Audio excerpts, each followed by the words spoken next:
Bismillahirrahmanirrahim. Assalamualaikum warahmatullahi wabarakatuh.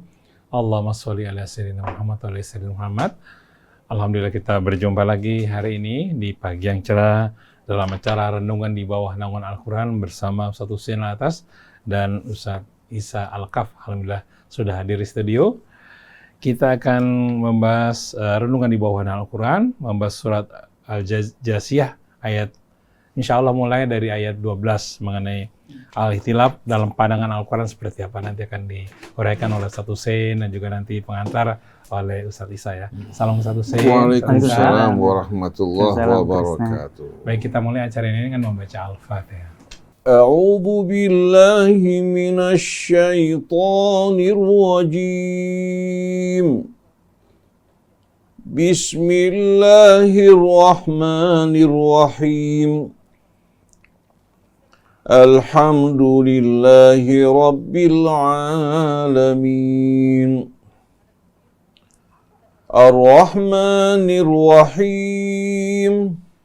Maliki yaumiddin.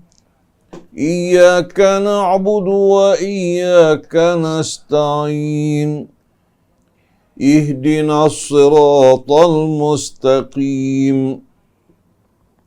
صراط الذين أنعمت عليهم غير المغضوب عليهم ولا الضالين.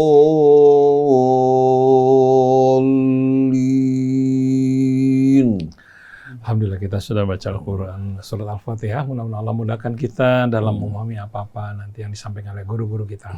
Untuk pengantarnya, ihtilaf dalam pandangan Al-Quran akan disampaikan oleh Ustaz Isa Al-Kaf. Fadal Ustaz Isa. Assalamualaikum warahmatullahi wabarakatuh. Ustaz Husain dan Om Krisna. Ustaz, hari ini barangkali sebagai pengantar kajian tafsir surah Al-Jasiyah ini, saya ingin bertanya Ustaz, bagaimana awal perpecahan atau ikhtilaf atau perselisihan yang terjadi di antara umat Islam atau di antara umat-umat manusia Ustaz? Karena sebagian orang berkata bahwa ikhtilaf ini sunnatullah, sebagaimana yang Allah Subhanahu wa taala jelaskan, walau sya'allahu laja'alakum ummatan wahidah. Kalau Allah berkehendak, Allah akan menjadikan kalian umat yang satu, sebagaimana wala syaa rabbuka laja'alna ummatan wahidah walakin liyabluwakum fima atakum. Tapi untuk menguji kamu, ya untuk sebagai ujian bagi kita ikhtilaf itu. Apakah benar hal itu Ustaz, ikhtilaf sebagai sunnatullah? Apakah datangnya benar karena perselisihan itu datangnya dari hawa nafsu umat manusia atau dari keinginan-keinginan yang muncul di antara umat manusia, atau bagaimana Ustaz? Silakan Ustaz. A'udzu billahi minasy syaithanir rajim. Bismillahirrahmanirrahim. Alhamdulillahi rabbil alamin. Hamdan katsiran thayyiban mubarakan fi kama yuhibbu rabbuna wa yarda. Allahumma salli wa sallim wa barik ala sayyidina wa nabiyyina Muhammadin wa alihi wa sahbihi wa sallim. Assalamu alayka ayyuhan nabiyyu wa rahmatullahi wa barakatuh. Assalamu alayka ayyuhal bashir an-nadhir. Assalamu alayka ayyuhal hadi ila siratil mustaqim. Assalamu alayka ayyuhal mab'utsu rahmatan lil alamin. Assalamu alayka ya Rasulullah. Salawatu rabbi wa salamuhu alayka wa ala ahli baitika wa ala sahabatik wa ala jami'i ibadika wa ala jami'i ibadillahi salihin. Allahumma ati sayyidana wa nabiyyana Muhammadan al-wasilata wal-fadilah wasyarafa wad-darajata al-aliyah wab'athhu maqaman mahmudan alladhi wa'adtah innaka la tukhliful mi'ad. Subhanaka la ilma lana illa ma 'allamtana innaka antal alimul hakim wa la hawla wa la quwwata illa billahil aliyyil azim. Rabbana atina indika rahmah wa 'allimna min ladunka ilma. Rabbana zidna ilman wa alhiqna bis salihin. Amma ba'du. Ikhwan, akhwat yang dirahmati Allah Subhanahu wa taala, pendengar pemirsa radio TV Silaturahim, seluruh kaum muslimin dan muslimat, seluruh anak bangsa kita, seluruh keluarga besar umat manusia yang ditempatkan di muka bumi untuk menjalankan atau menjalani ujian yang amat berat, sulit, melainkan bila kita bekerja sama, bersatu di jalan Allah Subhanahu wa taala, maka dengan rahmat Allah ujian-ujian tersebut dengan mudah untuk kita lalui. Maka mari kita bersama-sama kembali kepada Allah, memilih jalan yang Allah tunjukkan bagi kita, bukan jalan yang dipilih oleh hawa nafsu kita. Ustadz Isa bin Ahmad Al-Kaf, begitu pula saudara kita Ustadz Muhammad Krisna, sekarang telah menjadi Ustadz. Begitu pula Neza, Dafa, ada rekan kita Anis kalau tidak salah. Dan seluruh keluarga besar Radio Silaturahim, seluruh kerabat kerja yang menemani kita, assalamualaikum alaikum jami'an warahmatullahi wabarakatuh. Di antara hal yang populer di tengah umat Islam, bahkan di tengah-tengah ulama Islam, hadis yang berbunyi ikhtilaf ummati rahmah, perselisihan, perbedaan di antara umatku rahmat. Hadis ini sebetulnya hadis yang tidak memiliki sanad yang kuat. Apalagi matan kandungan hadis ini bertentangan dengan Al-Quran yang memerintahkan kita untuk tidak bercerai-berai dan berselisih. Tapi kenapa sampai hadis ini beredar? Hadis ini beredar sebetulnya tadinya bukan mengatasnamakan Rasul, tapi karena populer, lama-kelamaan muncul orang-orang yang menisbatkan kepada Rasul, bahkan mereka membuat sanad yang menghubungkan dengan Rasulullah. Kenapa sampai hadis ini beredar dan cukup populer? Sebetulnya sebabnya karena umat Islam, termasuk ulama-ulamanya, bingung menghadapi perbedaan pertentangan yang begitu tajam di antara umat Islam. Akhirnya untuk memberikan jalan keluar dan solusi, mereka mengatakan bahwa ikhtilaf, ya, umatku adalah rahmat. Ada riwayat yang lain, ikhtilaf ulama ummati rahmat, ikhtilaf ulama umatku rahmat. Padahal Nabi ketika mengirim 2 sahabat menuju Yaman mengingatkan agar mereka tidak berselisih. Akibat dari perselisihan bukan hanya menimbulkan pertentangan, menghilangkan kepercayaan umat terhadap ajaran Allah, juga menebarkan kebencian dan permusuhan hingga mendorong mereka untuk saling menumpahkan darah mereka. Padahal ayat-ayat Al-Quran begitu banyak yang mengingatkan kita untuk tidak bercerai-berai. Sebagai contoh, firman Allah Subhanahu wa taala dalam surah Al-Imran, itu ayat 105. Sebelum ayat ini Allah berfirman, wal takun minkum ummatun yad'una ilal khairi wa ya'muruna bil ma'ruf wa yanhauna 'anil munkari wa ulaika humul muflihun. Hendaklah tampil sekelompok, ya. Dari apa? Dari kalangan kalian orang-orang yang beriman.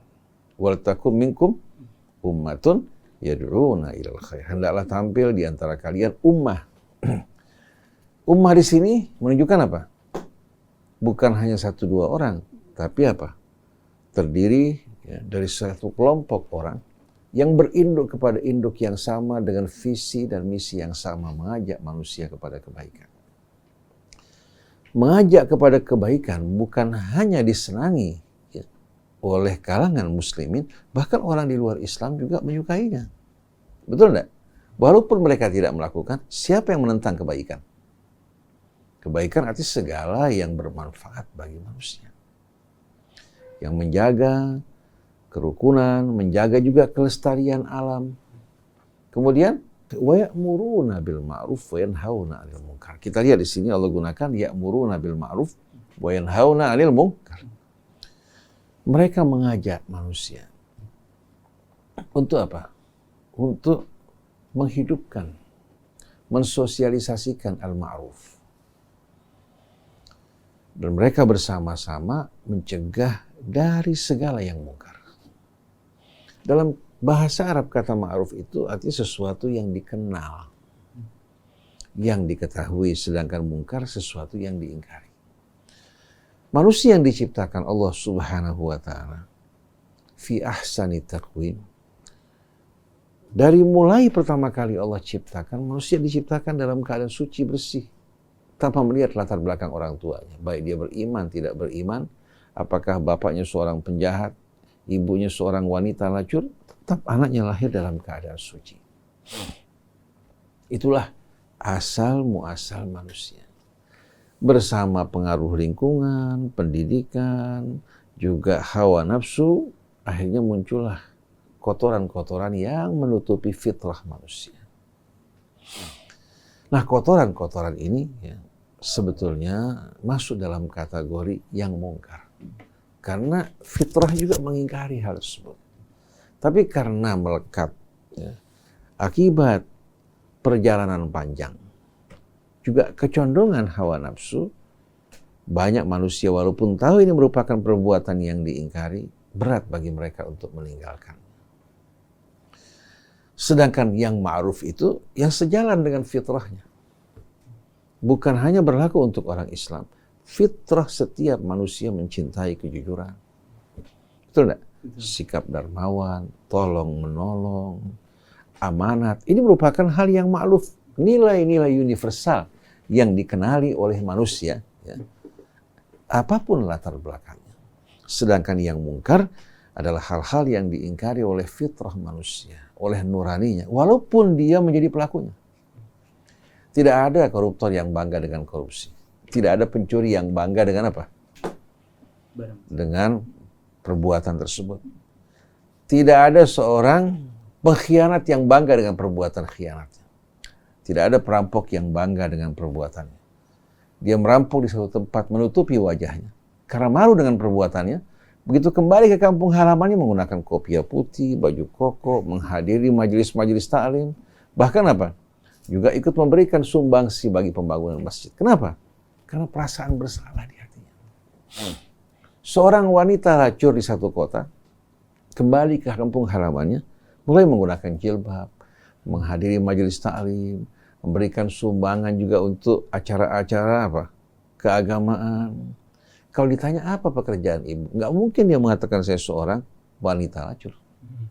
Dia mengatakan saya seorang supervisor, sekretaris, atau sales kan? Artinya menunjukkan apa? Perbuatan-perbuatan ini termasuk dalam kategori perbuatan yang mungkar, walaupun dia melakukan perbuatan tersebut. Jadi seruan Allah sebetulnya bukan kepada sesuatu yang asing. Allah mengajak kepada sesuatu yang dikenali oleh fitrah mereka dan fitrah setiap manusia. Dan Allah mengingatkan mereka untuk menjauhi segala macam bentuk kemungkaran yang bertentangan dengan fitrahnya.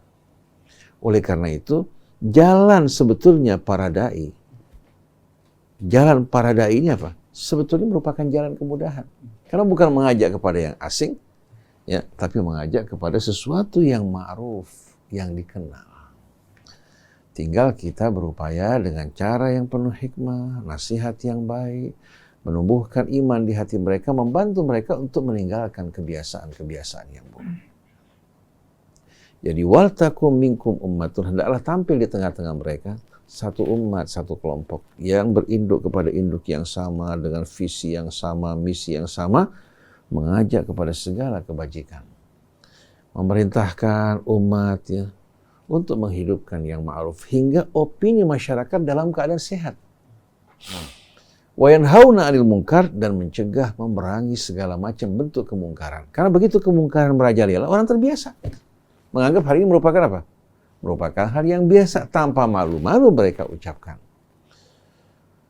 Wa ulaika humul muflihun, dan mereka orang-orang yang betul-betul sukses dan lulus dalam perjuangan hidup ini. Berarti panggilan Allah untuk kita semua agar kita berjuang bersama-sama untuk memperjuangkan apa? kebaikan dan nilai-nilai universal yang disepakati, memerangi nilai-nilai ya, yang mungkar. Jadi kita bisa bersatu dengan peluk agama Nasrani, agama Yahudi, agama Buddha ya, yang mencintai kebenaran. Walaupun ada perbedaan dalam keimanan di antara kita yang tidak mungkin disatukan, tapi dalam nilai-nilai universal kita dapat bersatu. Nah, selanjutnya ingat pada ayat berikutnya. Kalau Allah mengingatkan kita untuk melakukan hal-hal yang baik yang disebutkan tadi, Allah melarang kita untuk apa? Untuk bercerai-berai dan berselisih. Begitu kita bercerai-berai berselisih, maka yang akan lahir apa? Yang lahir pertentangan, perselisihan, bahkan saling membusukkan, hingga akhirnya dakwah yang tadinya begitu indah berubah menjadi sesuatu yang menjijikkan dan menghilangkan kepercayaan. Karena nafsu akan terlibat, fanatisme, ya, egoisme akan muncul di sana. Akhirnya membuat umat hilang kepercayaannya terhadap dakwah-dakwah mereka-mereka yang berselisih. Wala takunu kalladzina tafarraqu wakhtalafu min ba'di ma ja'ahumul bayyinat wa ulaika lahum adzabun adzim. Janganlah kalian termasuk dari mereka-mereka yang apa? Yang bercerai-berai. Tafarruq lawan daripada ittihad. Yang tadinya mereka merupakan satu kesatuan, kemudian mulai bercerai-berai, membangun kubu-kubu mereka masing-masing. Yang melahirkan dan menumbuhkan kefanatikan terhadap kelompok masing-masing dan kebencian terhadap kelompok yang lain. Ini merupakan senjata syaitan yang paling ampuh. Dan ini yang akan melemahkan kekuatan kita. Oleh karena itu politik yang dipergunakan oleh Belanda untuk menjajah negeri kita dalam waktu yang lama adalah siasat pecah belah. Ini juga yang dilakukan Inggris. Ini juga yang dilakukan Zionis untuk memecah belah umat Islam hingga tidak lagi berpikir untuk memerangi mereka yang zalim, tapi berperang di antara sesama mereka. Jangan kalian bercerai-berai. Kemudian ditambahkan wakhtalafu. Apa arti ikhtilaf? Kata ikhtilaf, kita tahu, menunjukkan apa? Menunjukkan bahwa saya apa? Saya berselisih berbeda dengan kamu. Kalau kamu ke timur, saya ke barat. Ukhalifukar ra'ya, artinya apa? Saya tidak menerima pendapat kamu. Saya berbeda dengan kamu. Kalau hanya pendapat yang berbeda, wajar. Tapi ternyata ini mengantarkan juga kepada apa? Kepada perselisihan dan kebencian di hati. Di mana mereka memandang pendapat ini bukan hanya merupakan apa? Merupakan sebuah masukan yang bisa salah benar, tapi mereka tempatkan pendapat ini menjadi apa? Serupa dengan syariat yang datang dari sisi Allah Subhanahu wa taala. Kalau mereka memandangnya sebagai masukan, berusaha untuk mencari solusi dalam ranah musyawarah, indah. Tapi ternyata ya, ini justru ya, mereka tempatkan bukan pada tempat yang melahirkan kebencian dan kefanatikan. Kalau perbedaan dalam menyampaikan masukan akan membuat kita bisa melihat satu objek dari berbagai macam sisi. Betul nggak? Tanpa ada kefanatikan. Tanpa mengklaim bahwa pendapatnya adalah pendapat yang hak. Bukan hanya shawab, tapi hak. Tapi yang mengerikan di saat orang telah menempatkan pendapat-pendapat mereka yang bisa salah menjadi benar, menjadi syariat yang tidak menerima kecuali hak. Ini merupakan pangkal bencana betul-betul. Maka jangan kalian bercerai-berai dan berselisih. Wala takunu kalladzina tafarraqu wakhtalafu min ba'di ma ja'ahumul bayyinat. Padahal telah datang kepada mereka al-bayyinat. Bukan hanya bayyinah. Kalau bayyinah itu apa? Bukti ya, yang terang benderang. Tapi kalau al-bayyinat telah datang kepada kalian bayyinat yang bermacam-macam. Yang menjelaskan ya, dengan sejelas-jelasnya tanpa keraguan. Wa ulaika lahum adzabun adzim. Dan bagi mereka Allah sediakan azab yang maha besar.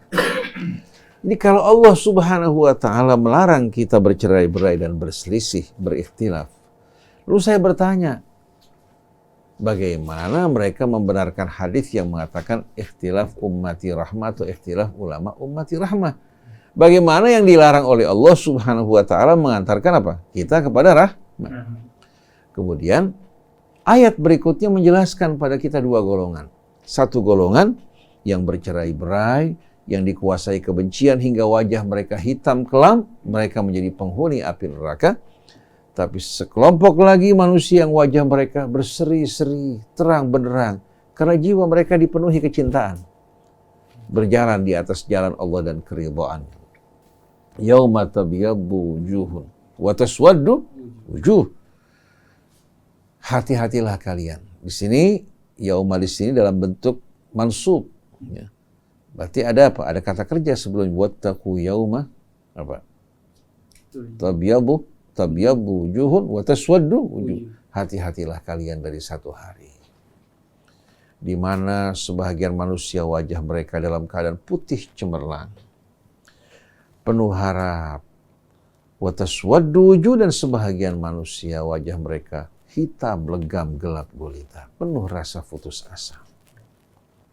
Fa ammal ladzina swaddat wujuhuhum akafartum ba'da imanikum fadzuqul adzaba bima kuntum takfurun. Adapun yang wajah mereka hitam, legam, gelap gulita, Allah bertanya, diwakili oleh malaikat yang mengajukan pertanyaan, akafartum ba'da imanikum. Apakah layak, patut kalian terjerumus dalam kekafiran setelah kalian beriman? Terjerumus dalam kekafiran di sini maksudnya berselisih, bercerai-berai dalam agama Allah. Karena begitu mereka berselisih, mereka akan menghalalkan kebohongan, fitnah, bahkan darah, kehormatan sesama saudara mereka. Lihat pada beberapa ayat sebelumnya, yaitu pada ayat 100. Ya ayyuhalladzina amanu in tuti'u fariqam minal ladzina utul kitaba yaruddukum ba'da imanikum kafir. Wahai orang-orang yang beriman, apabila kalian mentaati sekelompok dari ahli kitab yang berencana mengadu domba kalian, memecah belah kalian, kalau kalian taati mereka, niscaya mereka akan mengembalikan kalian dalam keadaan kafir setelah beriman.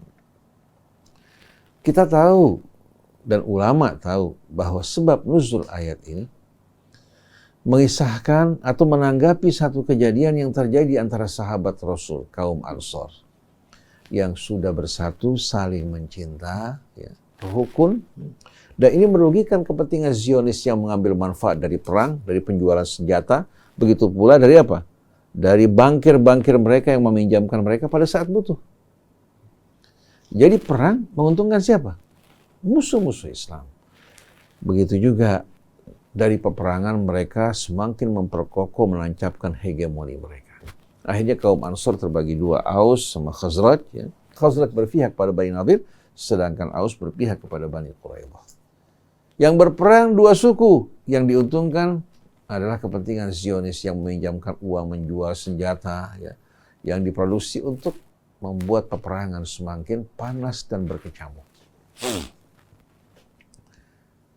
Akhirnya orang-orang Yahudi mengatakan kalau saat kita biarkan umat Islamnya bersatu, kita akan hancur, wibawa kita akan hilang.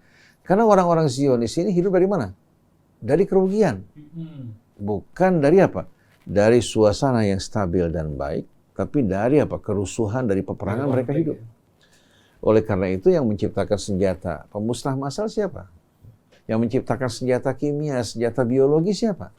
Betul enggak? Termasuk diantaranya COVID ini. Siapa yang diuntungkan dengan menyebarnya COVID? SARS sebelumnya, betul enggak? Begitu pula senjata-senjata kimia, biologi, ya, beredar semua, dan orang-orang yang menjadi dalang di belakang layar adalah Zionis. Nah kita lihat, ya, begitu sahabat Nabi, ya, terjerumus dalam pertentangan karena fitnah yang dilakukan Yahudi. Di mana kelompok Yahudi ini membayar dua anak kecil. Satu di pihak Aus, satu di pihak Khazraj untuk menyanyikan qasidah-qasidah, lagu-lagu kemenangan. Aus atas Khazraj, kemudian Khazraj atas Aus. yang tadinya lagi berada dalam suasana harmoni, penuh kecintaan di masjid, mendengarkan satu anak melantunkan kemenangan Aus, satu lagi melantunkan kemenangan Khazraj, sahabat yang tadinya tenang teringat kepada orang-orang tua mereka, keluarga mereka menjadi korban perang. Akhirnya mereka mengatakan, rupanya kalian belum melupakan dendam kalian. Mereka tidak sadar bahwa dua anak ini dibayar oleh Zionis. Sebagai sekarang, Ustaz. Ya. Nah sekarang juga banyak ulama, kiai, Ustadz Habib juga ya, sadar tidak sadar bekerja untuk Zionis. Bukan mengajak kepada Allah, bukan mengajak kepada Rasulnya, bukan mengajak kepada Islam, tapi selalu mengajak kepada fitnah, kebencian, dan permusuhan. Akhirnya mereka keluar dari masjid, kembali ke kaum masing-masing untuk mempersiapkan perang. Sebagaimana yang terjadi sebelumnya di tempat yang bernama Harrah. Ketika mereka keluar untuk mempersiapkan perang, sahabat Nabi, Bilal, kalau tidak salah Ammar, datang bergegas-gegas menuju Rasulullah menceritakan yang terjadi. Rasulullah lari bergegas-gegas dengan persiapan pakaian sederhana apa adanya. Di tengah-tengah mereka mengatakan, atarji'una kuffaran wa ana baina dhahranaikum yadribu ba'dukum riqaba ba'din. Apa kalian akan kembali ke dalam kekafiran? Padahal saya masih di tengah-tengah kalian, saling memenggal kepala saudara kalian. Turun ayat ini, ternyata ini merupakan sebuah tipu daya Zionis. Akhirnya mereka berpelukan berangkulan sambil menangis. Kalau tidak, apa yang akan terjadi? Maka lanjutannya, wa kaifa takfuruna wa antum tutla alaikum ayatullahi wa fikum rasuluh. Bagaimana kalian terjerumus dalam kekafiran dengan berpecah belah? Padahal Rasulullah masih di tengah-tengah kalian. Ayat Al-Quran dibacakan dalam keadaan segar. Wa may ya'tasim billahi faqad hudiya ila siratin mustaqim. Siapa yang berpegang teguh kepada Allah, bersatu di jalannya, berarti dia telah ditunjukkan ke jalan yang lurus. Jadi yang ditunjukkan ke jalan yang lurus itu berpegang kepada apa? Kepada Allah dan talinya. Maka ayat berikutnya, ya ayyuhalladzina amanu taqullaha haqqa tuqatih wa la tamutunna illa wa antum muslimun. Wahai orang yang beriman, bertakwalah dengan semaksimal kemampuan kalian. Maksudnya apa? Bertakwa di sini bersatu dalam agama Allah. Karena penutupnya wala tamutunna illa wa antum muslimun, jangan kalian biarkan diri kalian mati ya, kecuali dalam keadaan muslimun. Jangan kalian justru mengangkat atribut yang lain. Jadi wala tamutunna illa wa antum muslimun, ay wala tamutunna ya, wa antum syi'iyun, sunniyun, Muhammadiyun, Nahdiyun, tapi muslimun, akan mencakup semuanya. Begitu kita angkat Islam, kita akan masukkan semua saudara kita. Ada perbedaan, kita diskusi sama-sama, bukan saling mencerca, saling memfitnah. Betul enggak? Ini kan jelas, wala tamutunna illa wa antum muslimun. Allah enggak mengatakan jangan kalian mati kecuali kalian dalam Islam, bukan. Tapi dalam keadaan muslimun, maksudnya apa? Artinya kalian semua berserah diri kepada Allah, disatukan dalam Islam. Kalau di sini kasusnya wa antum Khazraj atau Aus. Pada saat itu diingatkan supaya mereka tetap ya, tetap apa? Bersatu dalam tali baik kalian dari Al-Khazraj maupun dari Aus ya. Karena semua dendam-dendam jahiliyah kalian, darah yang tumpah semua merupakan darah-darah yang hadar. Artinya apa? Yang semuanya tidak akan sama sekali ya, berada dalam keridhaan Allah. Yang dalam keridhaan Allah adalah hidup kalian, mati kalian dalam keadaan berserah diri kepada Allah. Hingga apa yang kalian korbankan semua memiliki nilai. Betul enggak? Dari mulai keringat, hingga darah, hingga air mata, semua memiliki nilai di sisi Allah Subhanahu wa Ta'ala. Nah, kalau kita mau masuk dalam perangkap syaitan, kita bergolong-golongan, yang ada fanatik terhadap kelompok kita. Tidak dapat melihat salah, hanya memandang ya, semuanya benar, tapi selalu melihat kebenaran yang ada pada kelompok lain salah. Betul enggak? Kemudian tumbuh di hati kebencian dan antipati. Saya ambil contoh. Kejadian yang terjadi di Cibiru. Itu kasus pemerkosaan katanya. Terhadap 13 wanita. Sebahagian sudah melahirkan anak, sebahagian dalam keadaan hamil. Kita yakin pasti ya, dalam kisah ini banyak liku-liku serba-serbi yang tidak kita ketahui semuanya. Ini terjadi di tempat tahfidz Al-Quran. Terjadi di tempat tahfidz Quran. Akhirnya menyebabkan mulai berkembang anjuran untuk tidak memasukkan anak-anak perempuan kita ke dalam pesantren. Karena pesantren ini merupakan kedok untuk melakukan kejahatan. Akhirnya ketika ini terjadi ma'had tahfidz Quran Madani, akhirnya sebagian kelompok khawatir kalau sampai ini akan merusak citra mereka. Mereka mengatakan bahwa ini terjadi di tengah-tengah pesantren Syiah yang menghalalkan mut'ah. Kalangan Syiah menjawab ini tidak benar. Karena pengurus pesantren tersebut merupakan kelompok anti Syiah. Kita sekarang bukan melihat satu perkara dengan jelas, kemudian melakukan tindakan yang benar bagaimana menyikapi ini, tapi kita justru dipalingkan dari persoalan yang utama untuk mencari siapa kambing hitam yang bisa dikambing hitamkan. Bagi kita tidak peduli mau dari kalangan Syiah, mau dari kalangan Sunnah atau kalangan Salafi, siapa saja yang melakukan perbuatan yang salah wajib untuk dihukum dengan tegas untuk menimbulkan efek jera agar tidak terulang kembali. Jadi kita lihat bagaimana saling mencerca ini berlangsung di negeri kita, di Mesir, di mana-mana tempat. Jadi membuat kita lupa dari Dari apa yang harusnya kita lakukan untuk memberantas kejahatan. Tapi masing-masing berlindung untuk membersihkan dirinya dengan mencerca dan memfitnah kelompok yang lain. Ini bisa terjadi di kalangan Syiah, bisa terjadi di kalangan Ahlus Sunnah. Mereka manusia-manusia yang sedang berhadapan dengan ujian kan? Oleh karena itu mari bersama-sama kita melakukan perbaikan. Nad'u ilal khair wa na'muru bil ma'ruf wa nanha 'anil munkar, bukan justru kita berlari dari kenyataan. Ustaz, kalau yang tadi kan riwayat. Kalau ini ayat Quran, Ustaz, yang walau sya'allahu lajalakum ummatan wahidah walakin liyabluwakum fima atakum. Kita akan bahas ini sedikit nih sampai selesai. Baru kita pindah ke sana. Setelah itu kan yauma tabyaddu wujuhun wa taswaddu wujuh. Fa ammal ladzina suwaddat wujuhum akafartum ba'da imanikum fadzuqul adzaba bima kuntum takfurun. Adapun yang wajah mereka hitam dikuasai kebencian, permusuhan, pasti akan berbekas pada air muka mereka. Allah mengajukan pertanyaan pada mereka. Apakah kalian pantas terjerumus dalam kekafiran setelah kalian beriman, tahu kebenaran? Fadzuqul adzaba bima kuntum takfurun. Karena sudah sampai masa ujian berakhir dan pada saat itu mereka dikumpulkan, dibangkitkan, maka tidak lagi ada perubahan. Maka rasakanlah azab Allah disebabkan kekafiran kalian. Kafir di sini bukan karena menyembah berhala.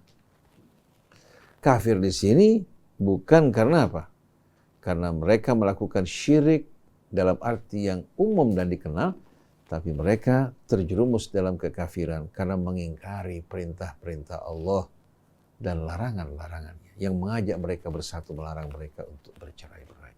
Oleh karena itu kita lihat beberapa ayat kemudian Allah jelaskan apa yang seharusnya kita lakukan. Kuntum khaira ummatin ukhrijat linnas ta'muruna bil ma'ruf wa tanhauna 'anil munkari wa tu'minuna billah.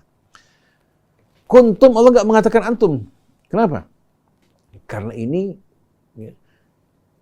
bukan hal yang baru, tapi hal yang telah dipersiapkan Allah dari sebelum Allah menciptakan umat manusia. Bahwa kalian, umat Nabi kita Muhammad SAW ini telah dipersiapkan oleh Allah untuk menjadi sebaik-baiknya umat. Kalau Nabi Bani Israel wafat, umat mereka ditinggalkan Nabi, digantikan dengan Nabi berikutnya. Tapi setelah wafat Nabi, Allah tidak lagi mengangkat seorang Nabi dan Rasul. 1400 tahun telah berlalu. Kita tidak menerima kehadiran Nabi. Karena Allah percayakan agama ini pada umat Nabi kita Muhammad SAW. Allah Subhanahu wa Ta'ala buka kesempatan untuk kita menjadi sebaik-baiknya umat. Bukan karena kita berada pada ranah umat Nabi kita dengan syarat-syarat yang Allah sebutkan. Jadi bukan hanya sekedar kita menjadi umat Nabi, menjadi sebaik-baiknya umat, tapi dengan kriteria yang Allah sebutkan. Kalian jauh-jauh hari dipersiapkan untuk menjadi sebaik-baiknya umat. Karena kata kuntum, karena ini menjelaskan keterangan waktu yang silam. kalau antum tidak menjelaskan keterangan waktu. Jadi kalian dari jauh-jauh hari telah dipersiapkan menjadi sebaik-baiknya umat dengan syarat ta'muruna bil ma'ruf. Kalian berjuang untuk mensosialisasikan yang ma'ruf. Ini yang seharusnya kita perjuangkan. Wa tanhauna 'anil munkar, dan memerangi kemungkaran. Membangun betul-betul apa? Opini yang sehat, yang anti terhadap kebejatan dan kemungkaran. Wa tu'minuna billah, dan kalian beriman pada Allah. Bukan justru kalian mengajak sekelompok orang menjadi Syiah, menjadi Sunnah, menjadi Salafi, menjadi Wahabi, menjadi NU, menjadi Muhammadiyah, tidak. Kemudian negara, bangsa ingin dipecah-pecah, dibagi-bagi sesuai dengan kepentingan organisasi. Ini pengkhianatan terhadap Allah dan Rasulnya maupun amanat yang Allah amanatkan. Tapi kalau kita bersatu, mengajak kepada yang ma'ruf, memerangi yang mungkar, kita akan bertemu bukan hanya di kalangan umat Islam, bahkan bersama orang di luar Islam yang mencintai kebajikan, kita akan bertemu. Rocky Gerung bukan seorang Muslim. Tapi bagaimana pembelaannya terhadap bangsa negara? Dia menginginkan negara kita menjadi negara yang betul-betul adil, makmur, pemerintah bekerja melayani masyarakat. Dengan gaji yang mereka terima dari pajak rakyat, ya, dari hasil kekayaan alam, seharusnya mereka bekerja untuk rakyat, bukan justru untuk menganiaya rakyat. Dan kita lihat, bukan hanya Rocky Gerung. Kita jumpai banyak orang-orang di luar Islam dari kalangan Nasrani, dari kalangan Buddha, dari kalangan bahkan Yahudi. Banyak orang-orang yang punya kecintaan pada kebajikan. Kita lihat apa yang diperjuangkan Nelson Mandela untuk bangsa negaranya, dan rela berkorban mendekam dalam penjara dan siksaan. Karena apa? Karena rasa keadilan. Begitu pula Ibu Teresia dulu. Betul tidak? Kita lihat banyak pengusaha-pengusaha yang mengorbankan bukan sedikit. Kalau umat Islam masih bermain di 2,5%. Mereka mengorbankan 3/4 hartanya seperti Warren. Kita lihat. Bahkan Bill Gates pernah mengeluarkan 2/3 hartanya untuk kemanusiaan. Sedangkan seorang amir katanya dari negara Arab membeli apa? Membeli lukisan apa? Lukisan Yesus dengan harga 6 triliun.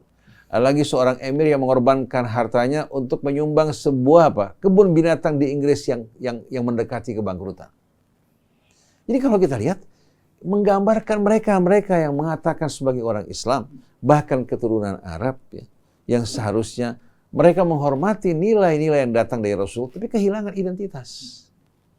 Kehilangan kemanusiaan mereka. Kita bicara di luar agama, kehilangan kemanusiaan mereka. Jadi kita lihat, yang seharusnya kita lakukan bukan mengajak orang untuk menjadi sunnah dan syiah, tapi kalau mengamalkan sunnah Rasul itu harus. Tapi saya tanya, ada nggak tuntunan dari sunnah Rasul yang mengajak kita menyebarkan fitnah sana-sini? Kita membela diri kita dengan menyerang kelompok yang lain, atau membusukkan kelompok yang lain dengan alasan bahwa kita boleh berbohong untuk mengecam ahli bid'ah. Ini jelas-jelasan merupakan agama raja-raja yang menghalalkan kebohongan untuk kepentingan-kepentingan mereka. Jadi jelas dalam ayat-ayat ini, ya, kalau kita lihat, bahwa perintah dan seruan Allah, ajaran para nabi telah diabaikan. Jadi tidak sedikit pun mirip dengan sunnah Rasul, walaupun benderanya bendera sunnah. Begitu juga mereka yang mengatakan kami Syiah Ahlul Bait, pengikut Ahlul Bait. Ahlul Bait mengajak kepada kemuliaan, pengorbanan, kesucian dan kebersihan hidup. Kalau mereka menyalahi apa yang diajarkan oleh para imam dari Ahlul Bait, berarti mereka hanya apa? Mengatasnamakan mereka. Kalian tidak akan selamat yang mengaku sebagai ahli sunnah maupun sebagai pengikut Ahlul Bait kalau sikap perbuatan kalian tidak selaras dengan mereka. Oleh karena itu cukup kebohongan, kepalsuan, ya, mengklaim bahwa kalian mengikuti manusia-manusia mulia di atas, tapi perbuatan kalian bejat, bobrok, penuh kebohongan, pengkhianatan, melanggar amanat, bahkan menumpahkan darah. Kasus pertumpahan darah di Yaman betul-betul mempermalukan kita. Tapi kenapa kok nggak ada yang berbicara? Kenapa tidak ada yang berbicara? Karena ini dilakukan oleh Saudi Arabia sama Emirat Arab. Karena mereka mengklaim sebagai ahlu sunnah, lalu kalian menutup mata dari kejahatan yang mereka lakukan. Apakah ini sunnah Rasul? Begitu juga peperangan yang berkecamuk di Suriah, siapa yang mendanainya? Siapa yang meniup-niup agar semakin berkecamuk? Berapa banyak korban yang berjatuhan? Orang-orang yang kehilangan rumah mereka. Apakah ini kemanusiaan yang sesuai dengan sunnah Rasul? Kalau ini sunnah Rasul, orang akan mengatakan betapa menjijikkannya perbuatan semacam ini. Oleh karena itu banyak korban-korban dari masyarakat Suriah yang hijrah menuju Jerman dan mana tempat, mereka mulai ragu terhadap Islam.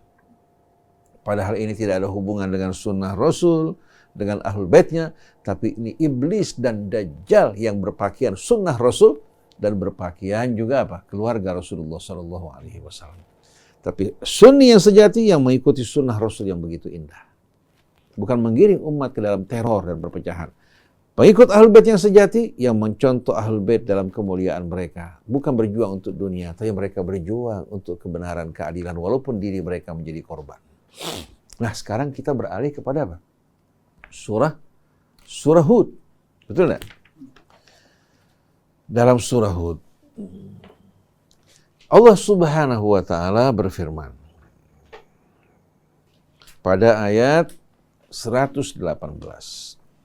Walau sya'a rabbuka la ja'alan nasa ummatan wahidah. Wa la yazaluna mukhtalifina illa man rahima rabbuk walidzalika khalaqahum. Wa tammat kalimatu rabbika la amla'anna jahannama minal jinnati wan nasi ajmain. Ini ayat-ayat dalam surah Hud. Bila Allah atau bila Tuhanmu Allah menghendaki, Allah kuasa untuk menjadikan manusia ini apa? Ummatan wahidah. Satu umat yang bersatu, yang tidak sama sekali berselisih, bercerai-berai. Dengan mengambil nafsu mereka, pilihan mereka. Allah hidupkan mereka seperti malaikat. Tidak memiliki pilihan, tidak memiliki apa? Tidak memiliki hawa nafsu, hingga mereka otomatikly akan taat dan tunduk kepada Allah. La ya'sunallaha ma amarahum wa yaf'aluna ma yu'marun. Kalau Allah lakukan ini, maka surga ditutup, neraka ditutup, tidak perlu ada hari kebangkitan maupun timbangan. Betul enggak?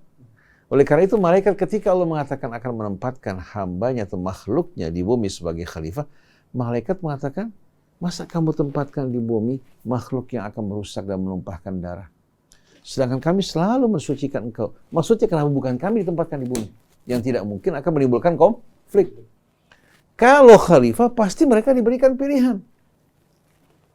Tapi Allah mengatakan, Inni a'lamu ma la ta'lamun. Aku tahu apa yang kalian tidak tahu. Kalian beranggapan dengan pilihan, dengan kehendak yang ada pada mereka, demikian pula nafsu, seluruhnya akan apa? Terjerumus dalam pertumpahan darah.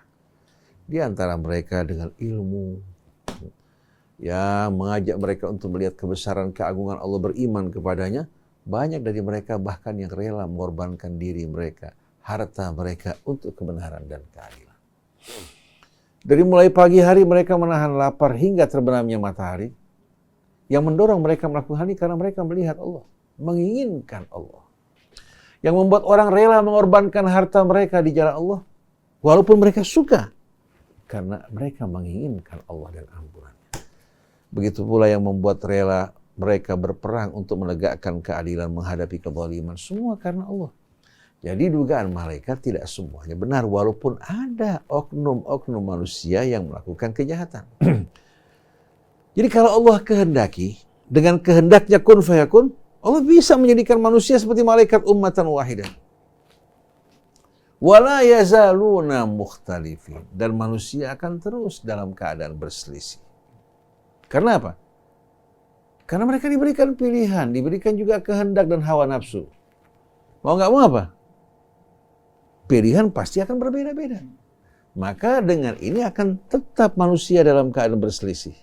Illa marrahima rabbuk, kecuali yang dirahmati Tuhanmu, yang berjalan di atas jalan Allah, berkumpul di jalan Allah, mereka akan bersatu. Betul enggak? Yang kaya tidak sayang dengan harta yang membantu saudaranya yang susah. Yang kuat membantu yang lemah, yang berilmu mengajarkan saudaranya yang membutuhkan pengajaran. Jadi yang bersatu di jalan Allah, mengharapkan ridha Allah, ini merupakan persatuan yang hakiki. Adapun yang bersatu di luar jalan Allah, mereka disatukan dalam kepentingan kemaslahatan. Oleh karena itu lahirlah ya, ambisi, nafsu angkara murka yang mendorong sebahagian bangsa yang kuat menjajah bangsa-bangsa yang lain. Oleh karena itu, Allah ingatkan ya, bahwa manusia akan terus berselisih, berbeda. Tapi bukan berarti diridhoi oleh Allah. Oleh karena itu Allah kecualikan illa man rahima rabbuk, yang tidak akan berselisih, yang dirahmati Tuhanmu, yang masuk ke dalam rahmat Allah, mengikuti petunjuknya, berpegang pada talinya, mereka yang akan bersatu. Lalu Allah sebutkan walidzalika khalaqahum. Walidzalika, untuk itu Allah ciptakan mereka. Maksudnya apa? Artinya untuk ujian yang akan menentukan siapa di antara mereka yang beriman dan tidak beriman, Allah ciptakan mereka. Bukan diciptakan untuk berselisih, bukan. Tapi untuk ujian ya, yang Allah Subhanahu wa ta'ala tetapkan bagi umat manusia untuk menentukan siapa yang sukses dan siapa yang gagal, Allah berikan ujian. Tapi kalau jawabannya sudah diberitahukan, nggak ada ujian. Betul nggak? Kalau orang ujian di sekolah, katakan SD atau SMP atau SMA, diberikan soal, diberikan jawaban. Bukan ujian namanya. Betul nggak? Lalu apa perlunya kalau diberikan jawaban, sekolah memberikan dia apa? Katakan kelulusan dengan angka 70 atau 100. Betul nggak? Seharusnya semuanya sama nilainya. Oleh karena itu Allah sebutkan bahwa Allah menciptakan mereka, ya. Allah berikan pilihan dan kehendak. Nah dari sini lahir perselisihan, pertentangan, karena mereka tidak mengikuti petunjuk Allah dan masuk ke dalam rahmatnya. Walakin liyabluwakum fima atakum fastabiqul khairat. Tapi Allah menguji kalian pada apa yang Allah berikan pada kalian. Maka berlomba-lomba dalam kebaikan, ini jangan keberuntungan kalian. Tapi kalau kalian ikuti hawa nafsu kalian, maka bencana akan menimpa kalian. Dan Allah telah memberikan peringatan melalui kitabnya, melalui rasulnya. Betul tidak? Tapi sayang, kita justru membenarkan perselisihan. Padahal ini apa? Merupakan jalan menuju kehancuran. Wa tammat kalimatu rabbika, dan telah sempurna kalimat Tuhanmu yang tidak akan berubah.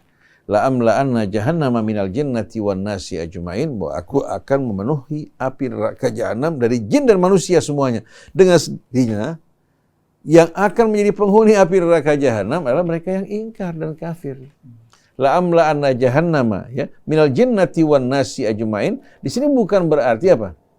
Bukan berarti mereka yang tidak berdosa menjadi penghuni api neraka dari kalangan jin dan manusia. Maksud dari ayat ini, mereka yang memilih jalan yang tidak sejalan dengan jalan Allah, yang melakukan kebobrokan, kebejatan. Sebagaimana dalam surah Sajdah, walakin haqqal qawlu minni la amla'anna jahannama minal jinnati ajmain. Kita lihat bahwa ayat ini berbicara tentang mereka-mereka yang bagaimana?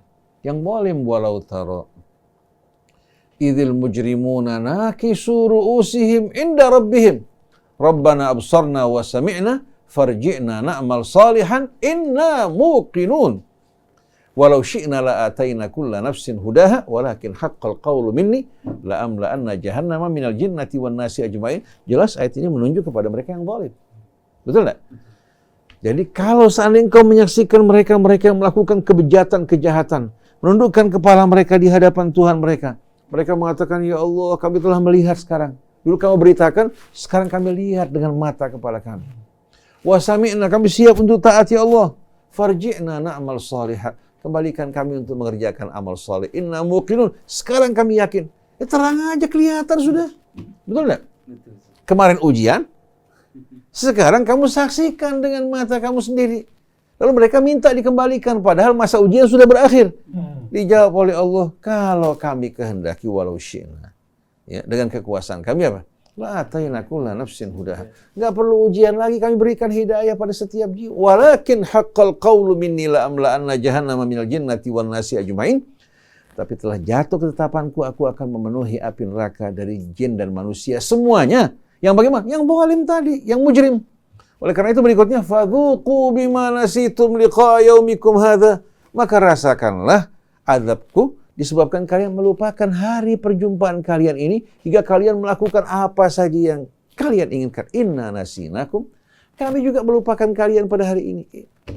Inna nasikakum wa dzuqu adzabal khuldi bima kuntum ta'malun. Rasakanlah azab yang kekal dengan amal yang kalian perbuat. Ini jelas kan? Jadi kalau kita lihat di sini, ayat-ayatnya begitu jelas. Nah, sebagai penutup saya bacakan satu ayat dari surah Al-Baqarah yang menjelaskan sebab terjadinya perselisihan dan juga akibat yang mereka rasakan dalam kehidupan dunia. Allah berfirman, tilkar rusul faddalna ba'dahum ala ba'din. Minhum man kallama Allah wa rafa'a ba'dahum darajat. Wa atayna Isa ibn Maryam al-bayyinati wa ayyadnahu biruhil qudus. Walau syaa Allah maqtatala alladziina min ba'di ma ja'athumul bayyinat walakin ikhtalafu faminhum man amana wa minhum man kafar walau syaa Allahu maqtatalu walakin Allah yaf'alu ma yurid. Coba renungkan ayat 253 dari surat Al-Baqarah. Tilkar rusul. Allah menunjuk kepada rasul-rasul yang diutus Allah dengan penuh kemuliaan. Lihatlah mereka para rasul. Faddalna ba'dahum ala ba'din. Kami utamakan sebahagian mereka atas sebahagian yang lain. Masing-masing dengan apa? Dengan potensi yang sesuai dengan kebutuhan zaman mereka. Mukjizat yang Allah berikan juga berbeda-beda. Minhum man kallama Allah. Di antara mereka ada yang secara khusus diajak bicara langsung oleh Allah seperti Nabi Allah Musa. Termasuk Nabi kita yang berangkat menuju Sidratil Muntaha. Wa rafa'a ba'dahum darajat. Dan Allah mengangkat sebahagian mereka derajat di atas yang lain karena kesabaran mereka lebih hingga mereka dikenal dengan ulul azmi minar rusul. Rasul-rasul yang memiliki tekad yang membajah. Wa atayna Isa ibn Maryam al-bayyinat. Wa ayyadnahu biruhil qudus. Kami anugerahkan bagi Isa putra Maryam al-bayyinat. Ayat-ayat bukti-bukti yang begitu banyak yang mendukung kebenarannya. Dan kami dukung bahkan dengan Ruh Kudus yang membantu dirinya berbicara pada saat masih dalam keadaan bayi untuk membersihkan ibunya, menjelaskan siapa dirinya.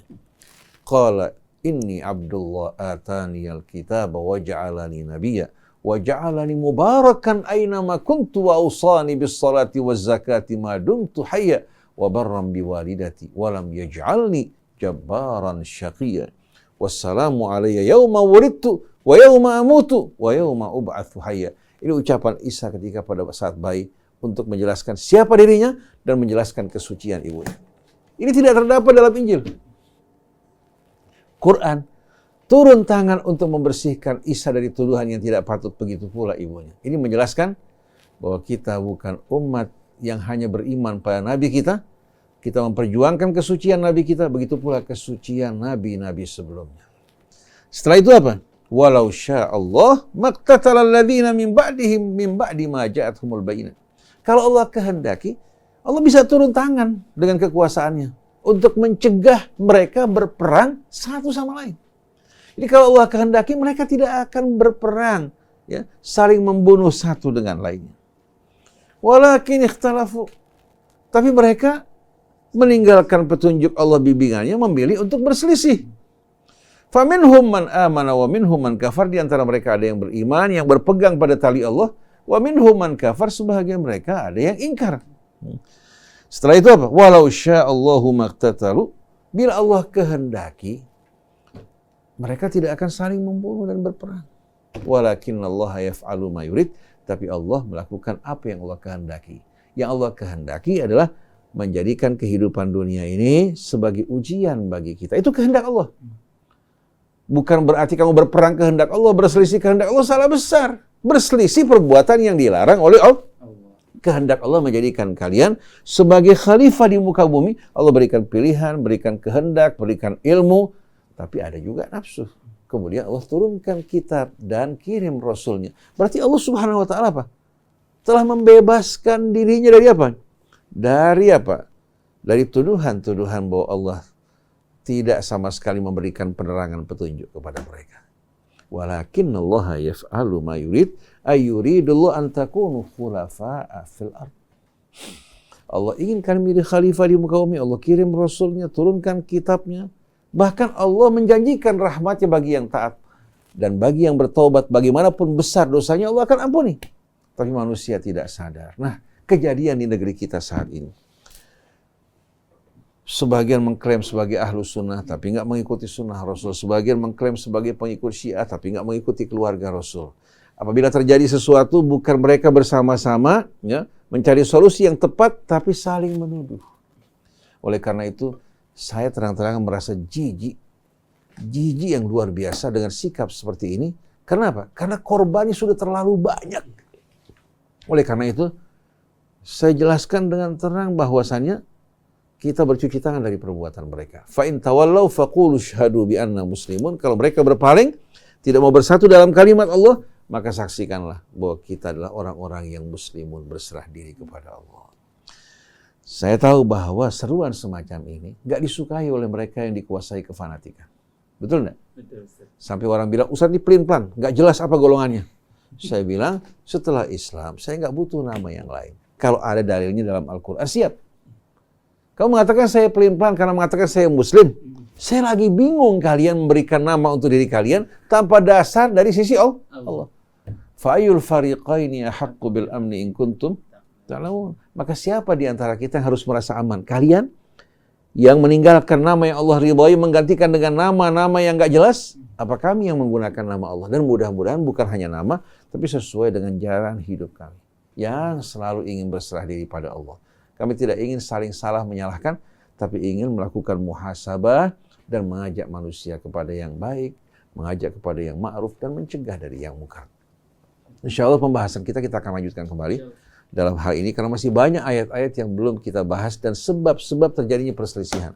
Subhanakallahumma wa bihamdik asyhadu an la ilaha illa anta astaghfiruka wa atubu ilaik wal afu minkum wassalamualaikum warahmatullahi wabarakatuh. Waalaikumsalam warahmatullahi wabarakatuh. Alhamdulillah, terima kasih Ustaz Husin, Ustaz Isa. Menjadi terang ya bagaimana kita menyikapi al-ihtilaf dalam pandangan Al-Quran. Kita akan jumpa lagi insyaallah di lain waktu. Saya Muhammad Krishna, Anis Mualim, mohon pamit. Neza juga. Wabillahi taufiq wal hidayah. Assalamualaikum warahmatullahi wabarakatuh.